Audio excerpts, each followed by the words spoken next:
Hey, hey, hey, happy Wednesday. Come on in, pull up a chair. The Gaming Gang Dispatch is in the air.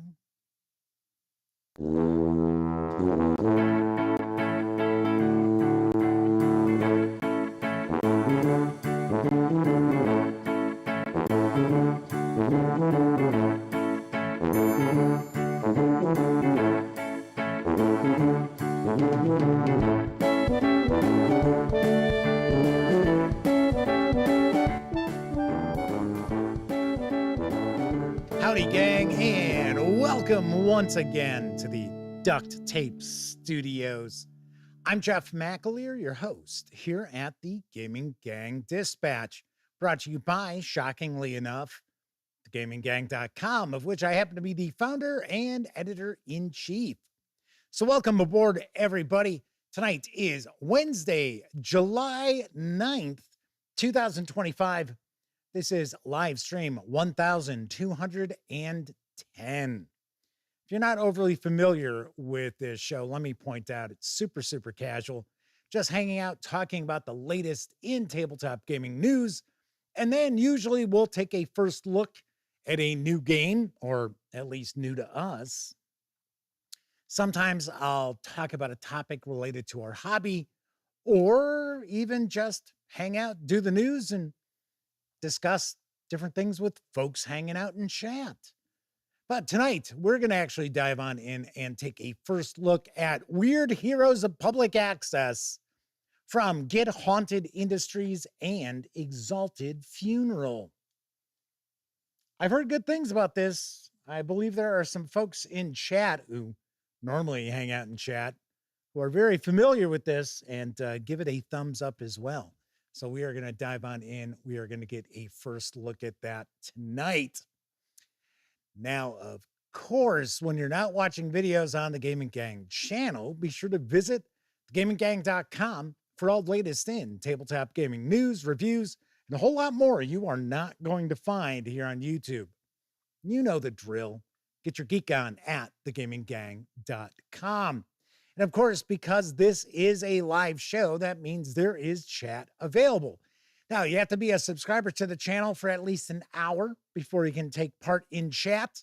It's one of the ways I keep some of the more unusual commenters at bay. But if you happen to check that box and you want to say howdy, maybe you've got a question, a comment, by all means, chime in. I will do my very best to respond. First out the gate tonight is Semper Buffo. Sean O'Donnell's with us, as is Wallona's Cave, W. Forge, Mark Hawkswell, and Captain Infinity Time Travel Police. And good friend of the show, the Madman, is also hanging with the gang. He's one of our chat moderators. I would not be shocked if the lovely and talented Miss Sarah D., who's another of our chat moderators, might be lurking in the shadows. So welcome aboard, everybody. Let's jump right on into the news, because launching today from Stonemaier Games is Vantage. Here's the dope. Vantage is an open-world, cooperative, non-campaign game for 1 to 6 players, featuring an entire planet to explore, with players communicating while scattered across the world. With nearly 800 interconnected locations on cards and over 900 other discoverable cards, the world is your sandbox. You begin each game of Vantage on an intergalactic vessel heading toward an uncharted planet. After crashing far from your companions, you have complete freedom as to how you explore, discover, and interact with the planet. You view your location from a first-person perspective. You can communicate with and support other players, but you're separated by vast distances, so only you can see your current location. In addition to a mission victory, a destiny victory, or an epic victory, completing both the mission and a destiny, you may define success and Vantage through anything you pursue and achieve. Keep in mind, Vantage is not a campaign game. Each game is a standalone experience. You bring the future sessions only what you've learned about the world. It is completely self-contained with no expansions, just a few accessories like metal coins. Vantage is for 1 to 6 players, ages 14 and up, plays in 2 to 3 hours. It will normally carry an MSRP of $90 right now because it's launch day. For the next few days, you'll be able to score Vantage by way of Stonemaier Games for $75. Well, I gotta say, this sounds pretty interesting, pretty unique. That tends to be kind of a theme with Stonemaier Games. They normally have some pretty interesting and pretty well received board games.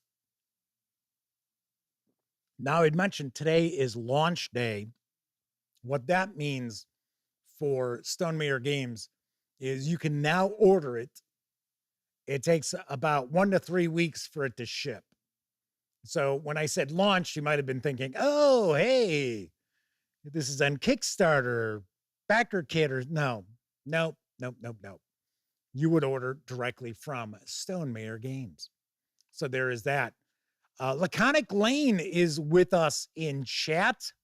Might be a first time visit live with us because the nickname's not ringing any bells. Says, by the way, flashback to the Coal Shack episode. There's a new Coal Shack comic. It's coming out this year. It was kickstarted. It's going to be a gift for their dad. They remember watching the reruns with him as a kid. Is that from, what is it? It's Moon Something Comics? Because they've done graphic novels, but they've also printed the novels. And I think there's like a series of short stories and stuff. I know someone was hanging out with us in chat when we were talking Coal Shack the Night Stalker, and they had mentioned that company. So I actually have an audiobook of the Night Stalker, the first tale based on it's actually I think his name was Jeff Rice, who wrote it. It was an unsold novel that they made into the TV movie, and then it went out on print.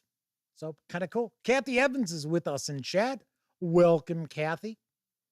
Moonlight Long, there's an interesting looking one-shot role-playing game that's up for crowdfunding over on BackerKit, which caught my eye. And here's what I know about Last Train to Bremen from Possum Creek Games. You know the way these stories go. 13 years ago, 4 struggling musicians made a deal with the devil. What were they chasing? Fame, riches, adoration? Your classic devil fare. What happened next? Well, you know the way these stories go. The damn fools got it into their heads to try to outrun their end of the bargain. See, the devil is coming to collect his due, and he doesn't take kindly to those who can't cough up. This brings this story to the 4 of us here now, huddled in the back of a freight car on a train, hurtling to the one place the devil will never catch us. One final desperate shot at immortality. And if we're lucky, by the end of the night, one of us will still be left alive to tell the tale. Last Train to Bremen is a tragedy for a doomed quartet, a storytelling game of 4 arrogant musicians who made a deal with the devil that backfired horribly. Now they're stuck in a boxcar fleeing from their cursed contract, and there's nothing left to do but point fingers and lay the blame for how they wound up in this sorry mess. This BackerKit project is fully funded. You can reserve a copy of Last Train to Bremen for a $50 pledge. It is a box set.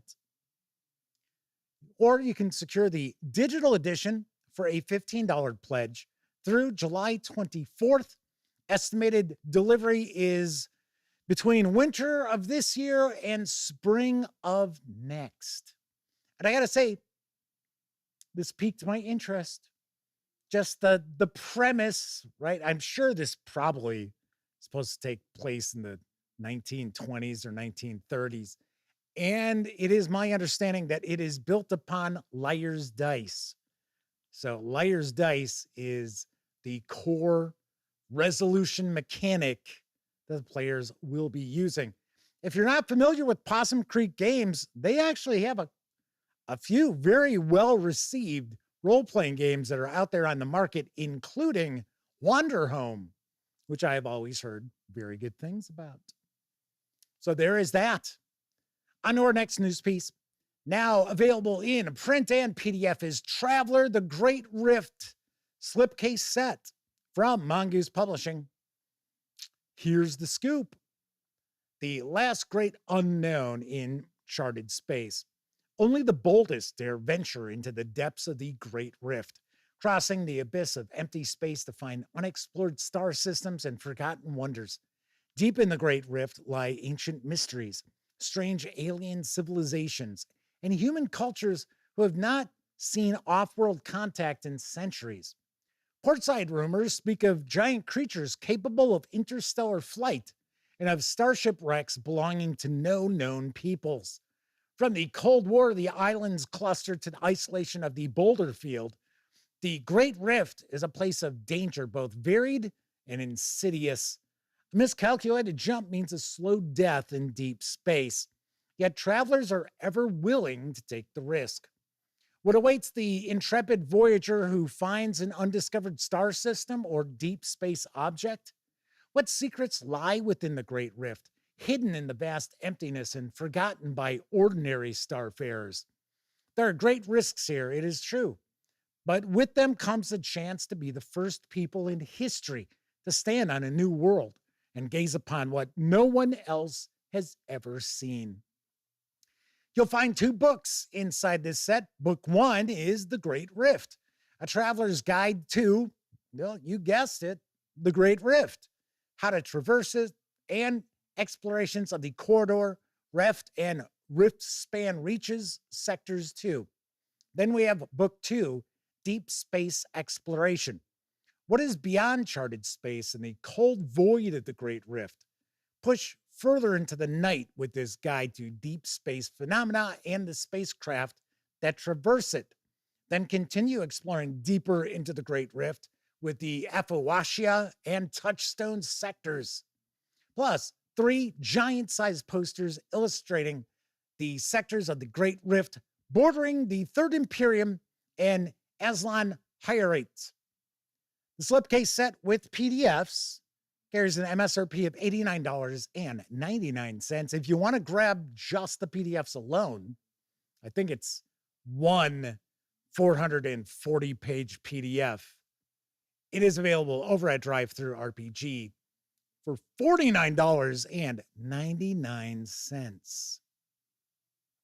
WForge is with us asking about, well, actually not asking, they're saying, I don't know what to think about this pattern of repackaging by Mongoose of their box sets.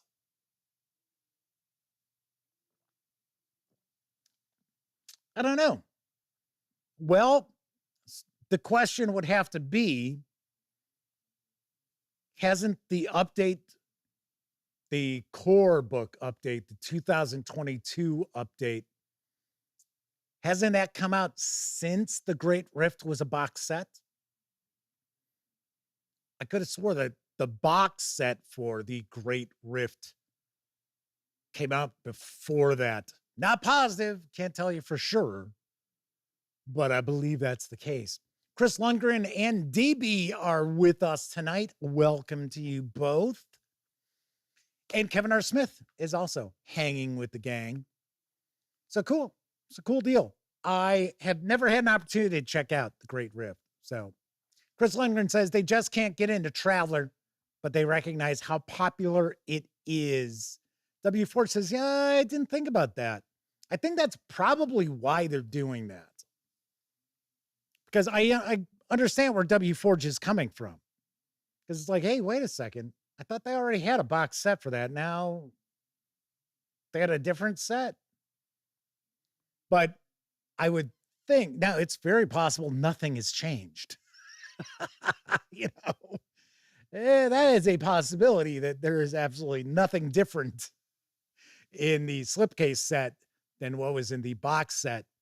But then again, maybe there have been some tweaks from that update. Well, on the topic of deep space exploration, let's move on to our next news piece, because pre-orders have begun for the latest Star Trek Adventures 2nd Edition supplement. I've got the lowdown on the exploration guide from Modiphius Entertainment. For nearly 60 years, Star Trek has celebrated exploration as its central theme, using it as a vehicle for storytelling and social commentary in time-honored science fiction fashion.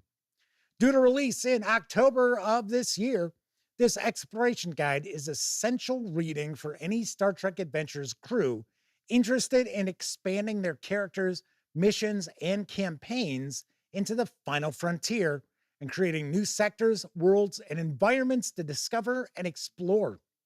Players can use the wealth of advice and random tables in this book to create original galactic sectors, star systems, planets, and planetary terrains, and then explore those unique locations in their crew's original Star Trek stories. The 144-page full-color hardcover will feature new player character options, including 2 new career paths, 10 new career events, 21 new character talents, and 5 new options for awards and honors. Options for characters who want to possess secret values, talents, or traits that are then revealed throughout a campaign. Advice and random tables to create entirely new sectors of space for your player characters to discover and explore. Tools to populate those new space sectors with notable star systems and cosmic features, including stars, number of planets, and spatial phenomena. There's even advice and random tables to populate those new star systems with a variety of inner and outer worlds, moons, and ringed worlds for your crew to study, visit, and explore. Guidance on exploring planets and planet-like stellar bodies, and 9 different planetary terrains: cave systems, deserts, forests, jungles, mountains and hills, plains, swamps, tundra, and water. Terrain-specific details and random generators for the terrain types and elements unique to that terrain. There's random tables designed to help you generate story hooks, advantages, and complications for each terrain type. This new release also includes a full-color double-sided poster depicting a 23rd century map on one side and an updated 25th century map on the reverse. This 2nd edition supplement is compatible with both 1st edition Star Trek Adventures and the Captain's Log solo role-playing game. You can pre-order the 144-page hardcover with PDF for $48.50. Sometimes it kind of changes because of the exchange rate. So well, maybe not even this moment, but as of me putting this news piece together, it is $48.50. I'm guessing it will probably have an MSRP ranging from $44.99 to $49.99. Regardless, as I mentioned, the physical book is expected in October. Nice little twist here. The PDF is available now. It's not on DriveThruRPG because I checked. But if you place your pre-order, you will receive the PDF upon purchase. So there we have that. So Chris Leonard says, Mark Hunt, the creator of the new Gangbusters 2nd edition, wants to join in and chat. Sud, but told him he has to wait an hour, not 10 minutes. Yes, it is 60 minutes, which is what I mentioned in the beginning of the show before Chris showed up. Yes, it is 60. I keep trying to change it to 10 minutes. It doesn't work. It just defaults back to an hour. I'm like, okay, so it's an hour. Chris, you can let Mark know if he wants to get in touch with me, shoot me an email. So W. Ford says, I just got the Star Trek Adventures technical manual and was disappointed at its size for a $40+ book. Are we talking like 144 pages or 122-ish? I don't remember that right off the top of my head, to be honest. I remember sharing news about it. But I would love to have an opportunity to check out the second edition of Star Trek Adventures. I thought the first edition was good, especially when they got away from the white on black background. It was like, yeah, get that print-friendly PDF out there. Yes, yes. So there's that. Captain Infinity says, Star Trek, does it have time travel? It could. It could. All right, final news piece. Landing in stores today is Rivers of London in Liberty's Shadow from Chaosium Inc. And here is the lowdown. London isn't the only place where magic is returning to the world.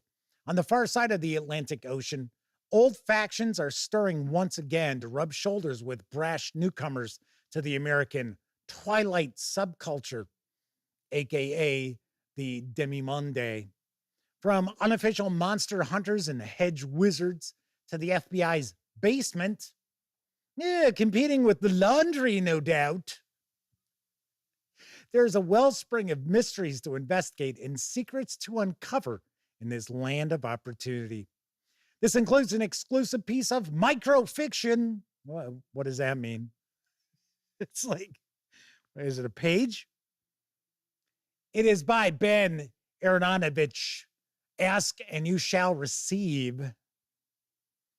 I gotta say, this also includes the history of magic in America and details of the various groups operating within the United States. 2 new case files to introduce players to the American Demimonde. Or it might be Demimonde.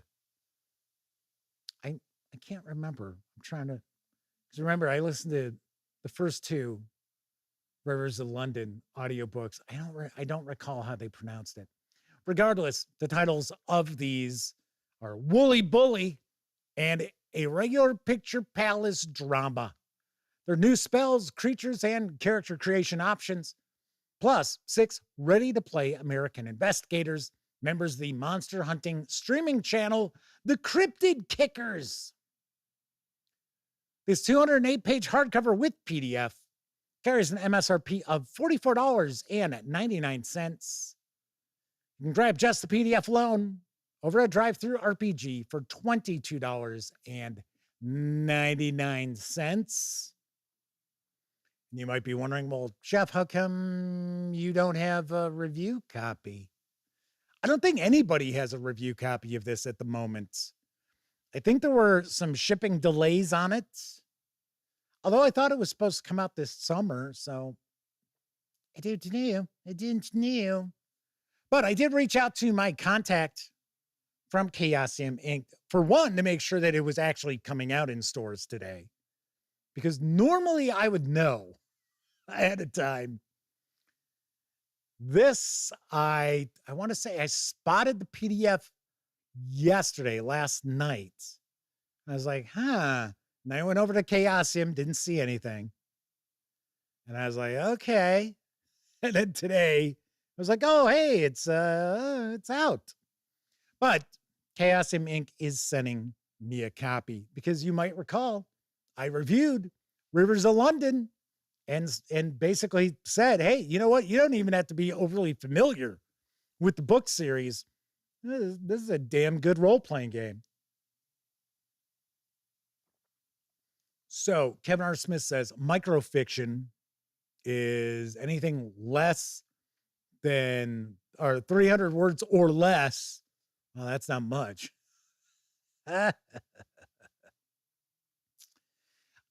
So DB is with us saying, I already said hello, but saying, is anyone discussed the shift to full, I assume, franchise to a full franchise model for Dungeons and Dragons? We can talk a little bit about that because that's it for the news tonight. Of course, I was talking about DriveThruRPG. Don't forget, the gaming gang, thus the Dispatch, is affiliated with the One Bookshelf sites. So if you're going to stop by DriveThruRPG, Storyteller's Vault, Dungeon Masters Guild, Wargame Vault, any of the One Bookshelf sites, be sure to stop by thegaminggang.com first. Click on one of our banners. That way, if you happen to make a purchase, I get 5% of that sale. And all those nickels, dimes, and quarters really do add up. Help keep thegaminggang.com around. The Vampire Castle Gaming is with us. Welcome. Welcome aboard. Captain Infinity says, once upon a time, there was a lovely little sausage called Baldric. The end. There you go. There's your micro. There's your micro fiction. And Baldric said, I've got a cunning plan, me lord. The end. Wrap. So there were a couple of things. First of all, you might recall good old Gamelin Games, makers of the Tiny Epic Games line. And Michael Coe, who I have known forever as far as the hobby goes. I met Michael Coe right after the Gaming Gang started because he was partners in another game company that was out of Arizona. And I happened to live in the Phoenix area at that point in time. So we go way back. I saw there was an announcement that Gamelin Games has been sold to Tabletop Tycoon. And it was just like, boom, that's it. And the announcement from Michael was kind of abrupt. It kind of was. So, I mean, is it going to change a lot of things for the Tiny Epic game line that's already out? No. But remember, Tabletop Tycoon bought Victory Point Games, and most of those designs were returned to the designers. So I thought that was kind of interesting. Actually, I thought that was kind of a cool move too, as far as Tabletop Tycoon. Because of course I still have friends who were game designers for Victory Point Games. Herman Lutman, John Welsh, Steve Carey, although I don't run across Steve anymore. I think he kind of moved on from the hobby. But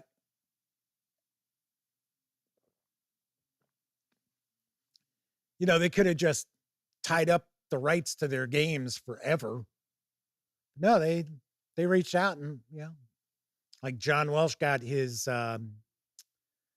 it's the English Civil War game. Now I can't remember the title. It's actually really good. Man says they've really enjoyed several of Tiny Epic Games. Yeah, I agree. Said that announcement email they received was a bit of a surprise. I would take a wild guess that the deal went down at Origins. That would be my guess. But, I mean, there's some stuff behind the scenes from years ago that I'm not going to talk about, but I don't know. I thought it was kind of weird that like all of a sudden, boom. And don't they still have a Kickstarter that they need to fulfill? I thought they still had a Tiny Epic Games Kickstarter that was not fulfilled yet. Maybe I'm wrong. I could absolutely be wrong. GameCat is with us in chat. Welcome. All right. So I believe it might be a first-time visit for the Vampire Castle Gaming with us here in chat. So if it is, welcome aboard. If it isn't, sorry, I'm a dope.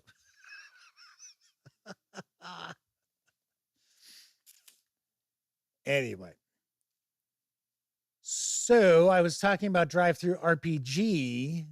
Of course, Don't forget, if you like the Gaming Gang, if you enjoy this video, if you like the video, if you dig the channel, if you find the Gaming Gang to be a valuable resource, hell, if just like what we do, you can support the outlet in a couple of ways. One, by making a one-time donation by way of PayPal. Hell, you can buy me a 2-liter bottle of soda. Oh, that's yummy. Or you can become a member of our Patreon. And on all of the live shows, I like to give shout outs. So big thank you to Spencer Lee and Agile Monk for 2 very, very generous one-time donations by way of PayPal that were made very recently. And of course, big thank you to our Patreon members. I started to say patrons, but I guess they've changed it. It's Patreon members. That's fine. So big thank you to our $5 tier members: Gustavo Cavalho, Jason Lawman, Cabal, Kevin R. Smith, Marius Smith, Sean O'Donnell, and Talzak. Our $10 tier members: Dan Webb, Game Cat, Pete Strakulich, RPG Munch, Tessie Trekkie, and Tier 2 DM. And another shout out to Agile Monk, because they are one of our $25 level members, as is our good friend of the show and chat moderator, the Madman. So very cool. Thank you all for your support. Without you, be pretty hard pressed to be doing this. I really, really would. Okay, so let's talk real quick a little bit about D&D. I got to be honest, I haven't really dug too deeply into this. So if there's anyone hanging out in chat who wants to kind of try to quickly bring us up to speed, I heard something about this. I heard, if I remember correctly, it was somebody who's involved with Wizards of the Coast on a C level. And no, I'm not talking about the C word. I actually use that swear word every once in a while when I'm really going to get you. But I had heard something about them looking to kind of go in a new direction with like their releases for new Dungeons and Dragons. So I will give, I'll give you guys a moment. So Chris Leonard says, we hardly ever cover 5.5 on this channel. Jeff, I'm surprised. Somebody brought it up in chat. So I'm not just going out on a limb here. They were like, hey, kind of curious about it. I was like, okay, well, to be honest, I don't know much about it.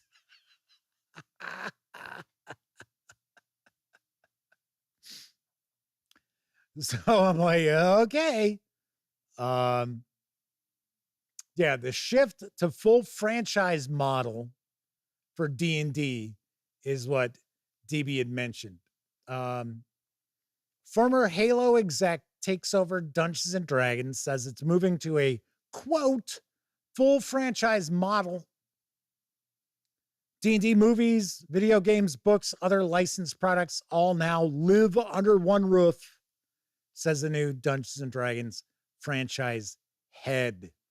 See, and that wasn't exactly what I remember running across, but it was one of these cases where I saw the title and then I saw a blurb and then I was like, I got other things to do. I'm not going to read this.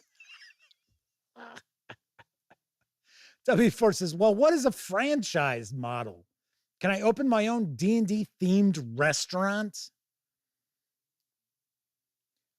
I think what they mean is they want to keep, well, for one, they're going to keep everything in-house. So we already knew that we weren't going to be seeing anybody outside of Hasbro / Wizards of the Coast making a video game for D&D. So there is no Baldur's Gate 4 that's on the horizon. So digital games will lead the charge. Well, you would figure if the person was one of the leads on Halo over at Microsoft, yeah, they probably brought him in to make the transition to more digital, or maybe even all digital, easier. DB says Dungeons & Dragons has announced that it's shifting to a franchise model, with Hasbro's former senior VP of digital games leading the charge as the new head of D&D.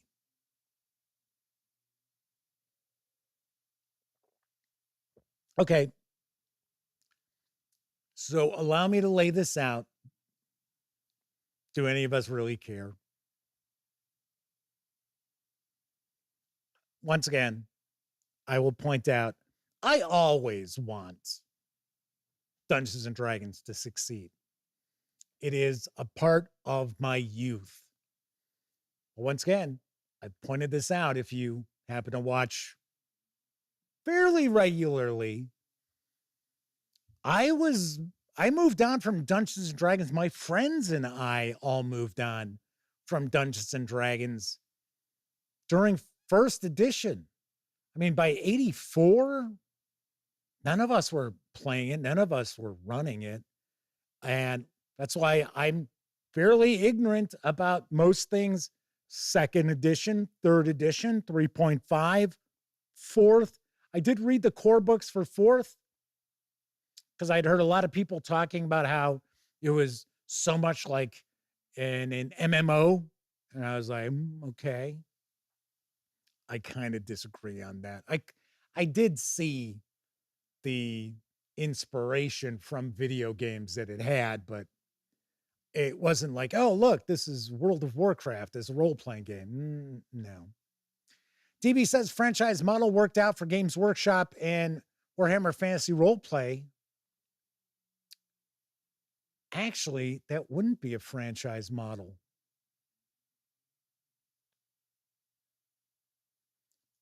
Now, if we're talking about like miniatures and stuff like that, yes. But remember, Games Workshop has licensed out Warhammer Fantasy, quite a few, like Old World, Age of Sigmar, of course, 4th edition, as well as the trio of Warhammer Fantasy Roleplay, or not, I should say Warhammer 40K Roleplay to Cubicle 7. So, yeah, right. There you go. Kevin Hart Smith says, except this franchise model doesn't seem to include licensing out tabletop role-playing games. That would be good news. I don't know. I have no idea.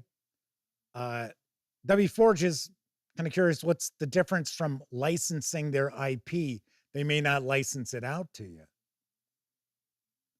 Now, third-party creators, I don't see any issue with that, because I'm certain they're going to continue just spewing out content.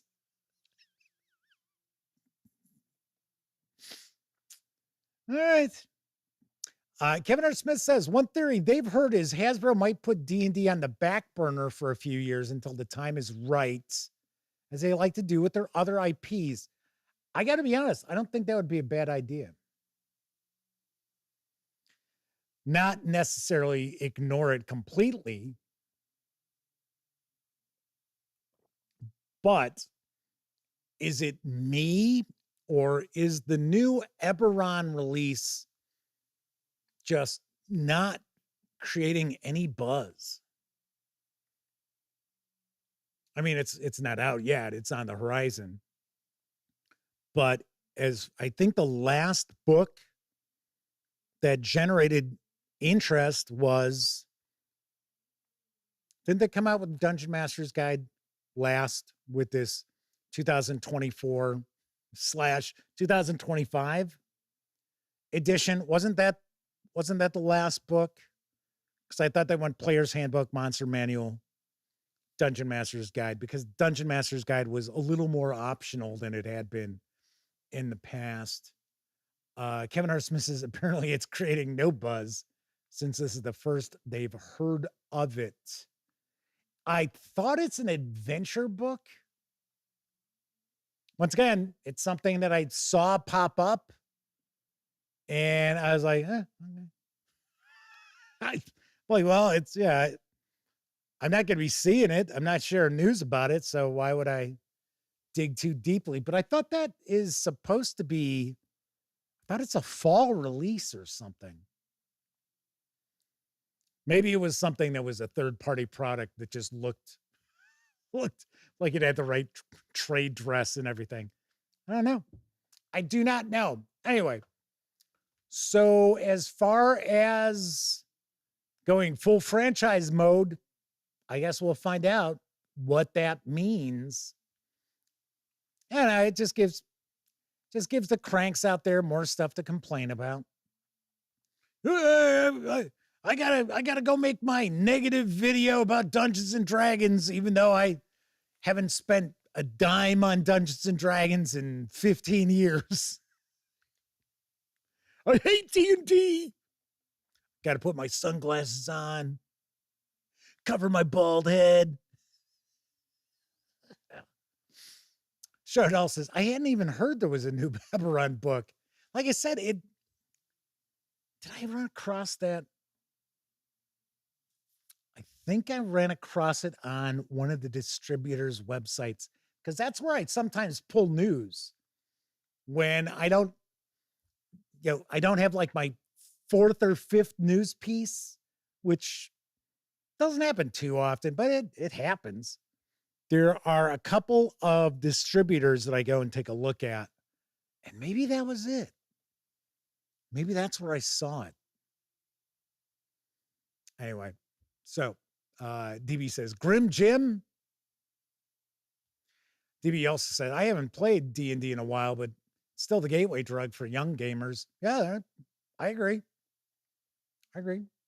Like I said, I don't hate Dungeons and Dragons. I don't hate Wizards of the Coast. I don't hate anybody in the hobby. I don't hate anything. I dislike some things intensely, but life's too short to invest that kind of effort into something, that kind of negative energy. All right. Anyway, so tonight we're going to dive on in. We're going to take a look at Heroes of Public Access. But first, I think, first I got to show you the Patreon. Okay, there you go. There's the link. There's the link for the Patreon. Anyway, but before we jump into weird heroes, I should say, I didn't add the weird. It's weird Heroes of Public Access. First, let's take a short or maybe even possibly brief intermission.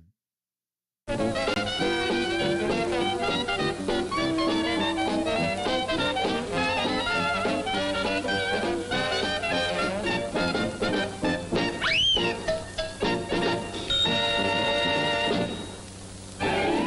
crowds are thinning out at the snack bar, folks, and there are still 3 minutes till showtime. You can easily make it for something that'll just hit the spot.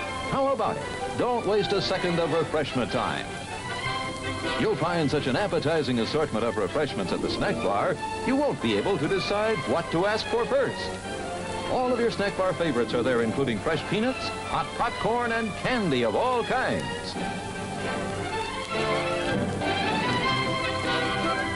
And believe us, you've never eaten better hot dogs, crisper French fries, or more delicious buttered popcorn.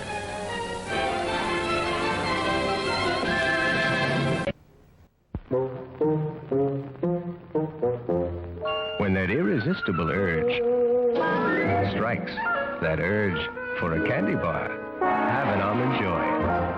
Don't fight the feeling for an almond joy bar. Life's more appealing with an almond joy bar. Real milk chocolate, soft that almond, tender coconut, too beautiful almond joys for you.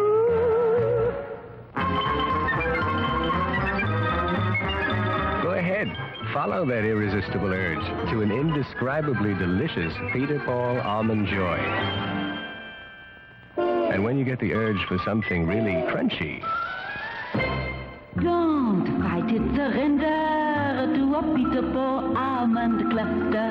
Crunchy, crackly, chocolatey almond clusters, nice and nutty. indescribably delicious. How'd he get so big? On Wilkins Coffee. Wilkins coffee isn't that good. Once in a while he gets an extra tidbit.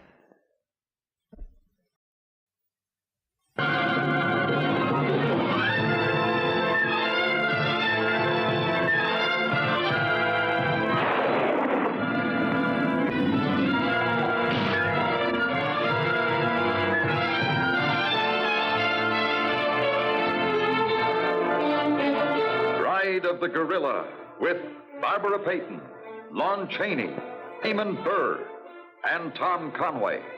The dramatic story of a strange curse that brought terror to a man and frenzy to a woman in love. Don't go away. You do love me, don't you? That's all I need to know. Well, you're standing in my way, and Dina's.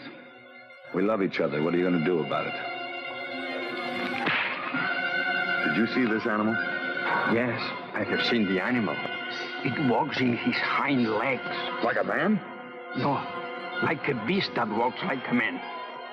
Oh, let's go back, Barney, please. I'll never go back. Never. Stop. Go on. Why don't you shoot? You can't miss.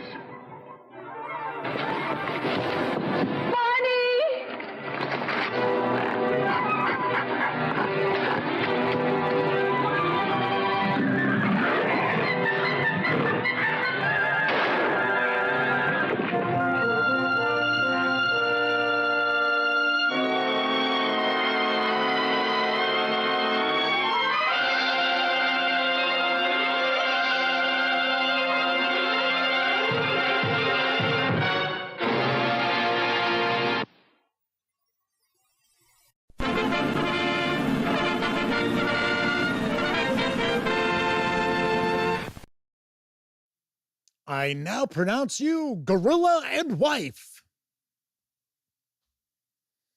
Yeah. Yeah. All right. It's actually Perry Mason, The Untold Story, or Perry Mason, The Early Years. So there is a new D&D book. It is an Eberron book. And it is called Forge of the Artificer. It's going to be a rules supplement. Kevin R. Smith went and looked that up. Say, I didn't think I was losing my mind about that. So tonight, we're going to dive on in and take a first look at Weird Heroes of Public Access from Get Haunted Industries and Exalted Funeral. This 112-page hardcover can be had over at Exalted Funeral for an MSRP of $35, or you can score just the PDF alone over at DriveThruRPG for $20. I will point out, I did not see on Exalted Funeral that you receive a PDF with the hardcover, so keep that in mind. So let's swing on over to the other camera, because here I've got Weird Heroes of Public Access. First thing I'm going to do is get rid of the shrink wrap. And of course, this is an A5 size hardcover. My friends over at Exalted Funeral were kind enough to provide me with this review copy, but neither I nor anyone else affiliated with the Gaming Gang has received any other sort of compensation for me to share this first look with you. It's important you know that. We're also not going to look at each and every page of the book, but going to give you a good feel for what you're going to find inside. Lights, camera, technical difficulties, action. Weird Heroes of Public Access is a tabletop role-playing game for 2 to 6 players who take on the role of small-town television hosts, investigating the mysteries of Fairhaven, a town steeped in the Otri. Under the glow of a relentless full moon, your public access heroes take on skulking monsters, angry parent groups, and juvenile delinquents to save their town in this homage to the golden days of analog weirdness. A simple D6 pool rule system gets players into the action quickly. Time is of the essence. Do you have what it takes to save Fairhaven? Grab your ventriloquist dummy, ham radio, and x-ray glasses and get to work. Fairhaven needs heroes. Stay weird. Tessie Trekkie says they have the original staple-bound version of this. All right. So first off, let's give credit where credit is due. This is actually written by the Reverend Joey Royale.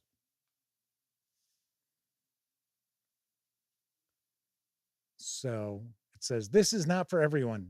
This is for you. They've told you for years that you were different. Were they laughing with you or at you? You know you have something special to give to the world. Lights, camera, technical difficulties, action. The portal of public access is opened, and now is your time to shine. With Fairhaven County's recent establishment of the WHPA TV 13 public access station, you can be the star you've always wanted to be. Cheap sets, inebriated guests, and prank phone calls are no match for your charm, wit, and wisdom. But with the advent of Fairhaven's full moon that won't quit, your exceptionalities will be put to the test.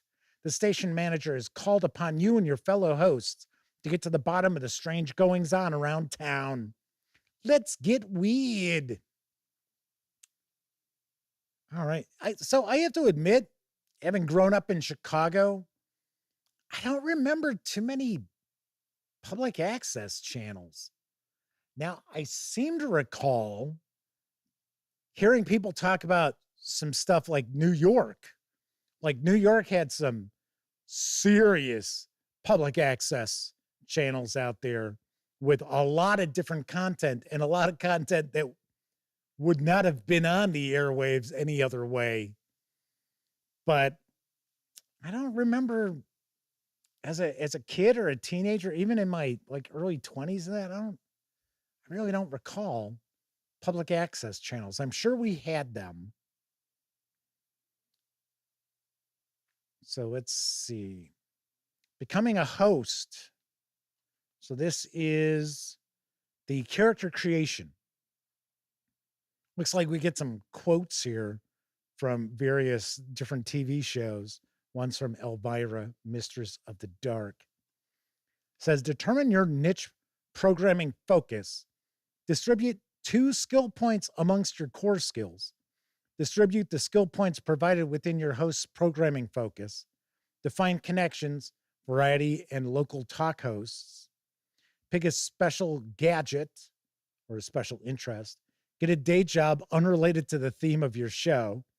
Fill your wallet with 1d6 times $10. W. Ford says, wasn't Ebert and Siskel on public access before making it big? No, they were on public broadcasting. That's where they were.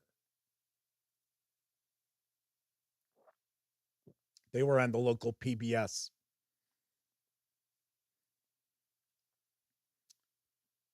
Load up on props. Pick 3 inventory items related to your show that would cost less than $100. Stash a safety item on your person as well. Dream up a supernatural ability. Record 6 hope points. Who's in charge around here? The basement of WHPA TV 13 serves as your hideout. The station manager has to keep a very low profile, so they rely on the thing behind the secret panel to send messages to the hosts. Roll 1d6 to determine what thing delivers the messages. Okay, so this is looking pretty funny.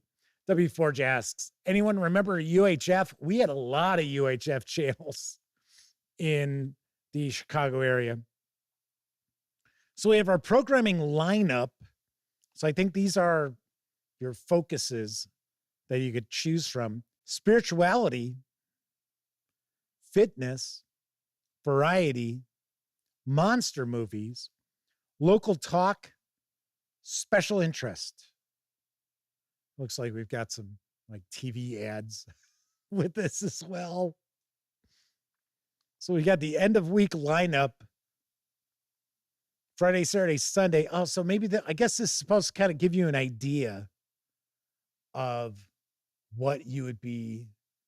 Oh yeah, there. Kevin R. Smith says he's probably talking about the Weird Al movie. Yes, because then I glance up and I see there is a Weird Al reference.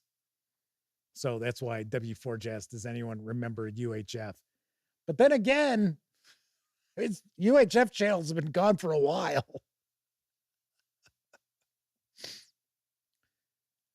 So let's see, pretty small font here, but just some example shows Satan is Real. And then followed by Freaky Creeps Movie of the Week on Saturdays in that same time slot. Polka Power, Uncle Larry's Basement Freakout. Yes. So W4 says, no, they were talking about the channels after the number 13. Okay, so I was on the right path there. Oh, look, get a little bookmark. Isn't that special? Okay, so we've got connections. So we have business connections, authority connections, underground connections. Talking about leveling up. The Fairhaven Police Department, which includes a porn stash. Kind of curious where our rules, like, action resolution is. So it looks as if what's going on behind the scenes is fairly random. It looks like the game master kind of picks and chooses what they want. So here's a disclaimer that the characters have to sign. Here we go. Okay, so now we're going to get into our action resolution.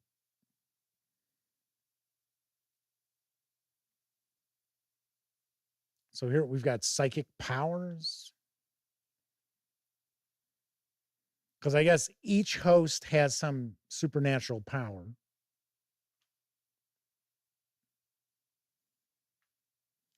Different meditations. Soundtrack for meditation. My understanding is this has an additional 20 pages that had not been presented before. So Kevin R. Smith says they had at least one UHF channel, our NBC or ABC affiliate, depending on what year it was. Then they got another one in 88 or 89 that was independent before it became a Fox affiliate. We had that as well. We had Channel 32, which is still our Fox affiliate. But when I was a kid and when I was a teenager, it was a UHF channel because Fox didn't exist yet. W. Ford says in New York City, there was a music video channel called U68. The show Bassmasters. I remember that. It used to be on something that was, I think it was on Sundays. And it was like early morning. And it was before the Sunday, kid shows that we would watch. So we have rumors. Hey kids, get your very own swamp egg. $3.99. Then we have the Fairhaven Funtime Museum. I'm just trying to find do we have an index telling us? I didn't think so. No. I meant table of contents. There might be an index in the back. So crystal ball sees all.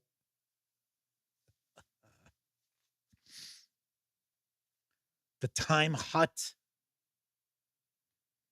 Old Fairhaven High. So it looks like we're getting situations here. So I do see, almost looks like a well, it's a fly creature, but I was going to say almost like a Migo. So we have mind, mouth, body, soul, hope.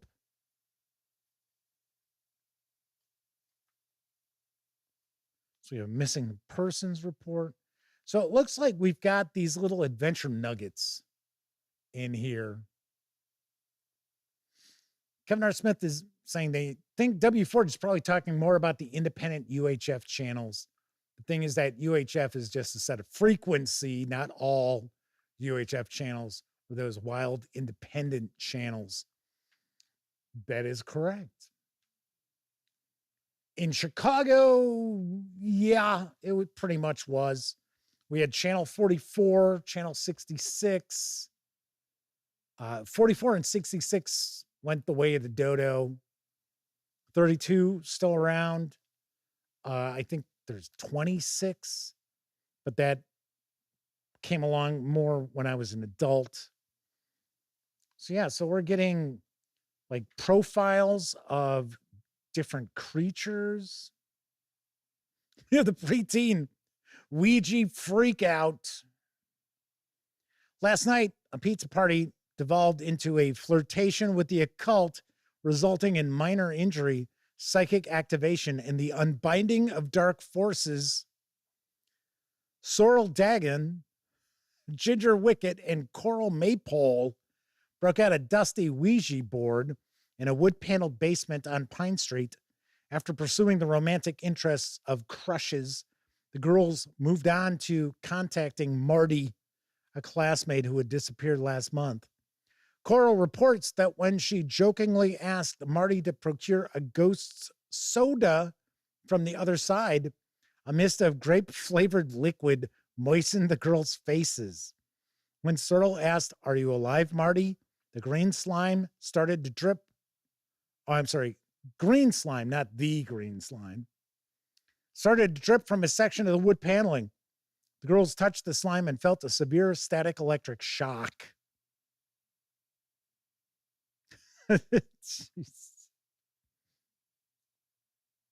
Nemo Pingle, the living dead man.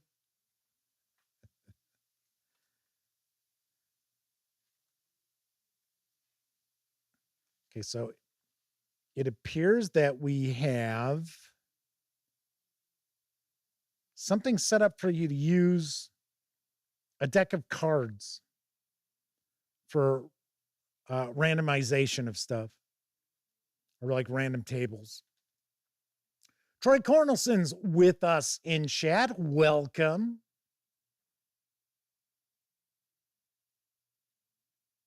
There's just, it's funny. I said, we're not going to look at each every page, but I've been trying to find where are the rules? Because my assumption is it's super, super rules light. So I see that we've got the various different stat blocks for different creatures in that. So here's our character sheets. So as I mentioned, mind, mouth, body, soul. All right. I'm going to take a guess. Maybe it was like really early in the book. Like the first handful of pages. It's right here. Broadcasting guidelines. Here's our rules. The ref plans out the framework of the adventure, adjudicates the rules, and deals with the host's fates when everything goes off the rails. Players should be willing to take on the personality of their host character and make decisions, take actions accordingly. When a host needs to do something important, the ref calls for a skill check. The ref and host determine which core skill is most relevant to the check. Roll 1d6 plus an additional d6 for each skill point assigned to that core skill. So we have knowledge, problem solving, detection, navigation are undermined. A roll of 5 or 6 on any die is considered a success. A particularly difficult task requires more than one success in a resolved dice pool. Anytime a resolved dice pool is made up entirely of ones, the host's hope score is reduced by 1 point. Anytime a resolved dice pool is made up entirely of 6s, the host gains a supernatural point to use at any time throughout the adventure. For the ref, consider successes as what the host wants. If a host fails a roll, consider what the story needs to maintain engagement and excitement. So I'm kind of curious.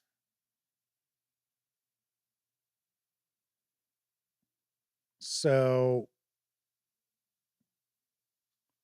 it looks as if this, as well as our core attributes, are going to be based off of the kind of host you are. So mouth, we've got persuasion, intimidation, interrogation, translation, a lot of shuns there. Body strength, constitution, agility, stamina. Soul is strength of will, leadership, de-escalation, and charisma. So Kevin R. Smith says ref and host. So this is a one-on-one RPG. Well, it did say 2 to 6. So I could see, yeah, funny enough, I mean, we've been talking Kolchak a lot. I could see going in that direction with these. So DB points out host just means player character, and there are more than one. DB says they played it with 3 hosts. Yes, because remember, you're playing as public access show hosts. So that's why they call it called the player characters hosts. Gotta say, this has me intrigued. It really does. I get the feeling that this is probably pretty fun. Pretty fun. All right. If you're curious about the production quality, paper stock's pretty decent. This is a stitch binding too. So this should hold up pretty nicely. So there you go. The Exalted Funeral releases are always pretty well done. Sean Dahl says modern spin could be a podcast. Yeah, I would think we're probably looking that this is set in the 80s. That would be my wild guess. So once again, that is a peek inside Weird Heroes of Public Access from Get Haunted Industries and Exalted Funeral.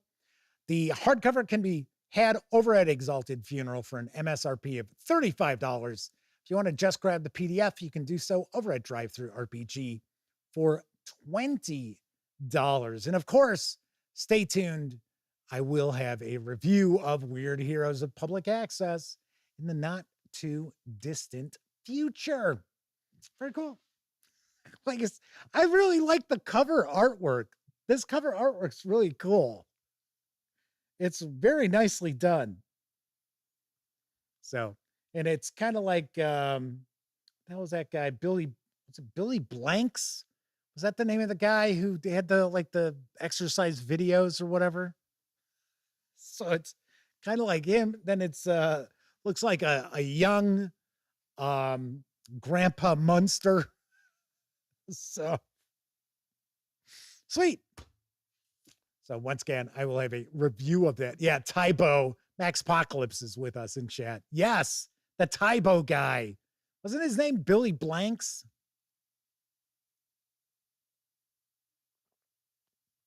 Kevin R. Smith says the test pattern in the background is priceless. So that's it for this time out. If you're watching live, thank you very much. If you watched live and took part in chat, tip of the cap to you, because not only are you keeping me company, you're also keeping each other company when I'm going through the news or paging on through a first look or doing an unboxing, what have you. But of course, I know a lot of folks out there, they don't have an opportunity to watch live. Doesn't matter if you're watching live or on Memorex. Thank you for taking time out to watch any of the over 2,200 videos here on the channel. Yeah, that's a lot. That is a lot. So tomorrow we're going to dive on in. We are going to take a first look at Lancer from Massive Press and Dark Horse. It's a pretty hefty book here. So I know a few people out there pretty curious about Lancer. I've heard this is a really cool mecha role-playing game. So we're going to be taking a peek at this on tomorrow's show. If you like the video, by all means, please give it a quick thumbs up. Subscribe to the Gaming Gang channel if you haven't already. And if you do subscribe, don't forget, ring that bell. It'll not only let you know when the Dispatch streams live, Tuesday, Wednesday, and Thursday evenings, right here on YouTube. It'll also inform you when I share other videos, such as my recent review of Paranoia, the core book from Mongoose Publishing. Of course, when you're not watching videos on the Gaming Gang channel, be sure to visit gaminggang.com for our latest in tabletop gaming news, reviews, and a whole lot more you will not find on YouTube. You know the drill.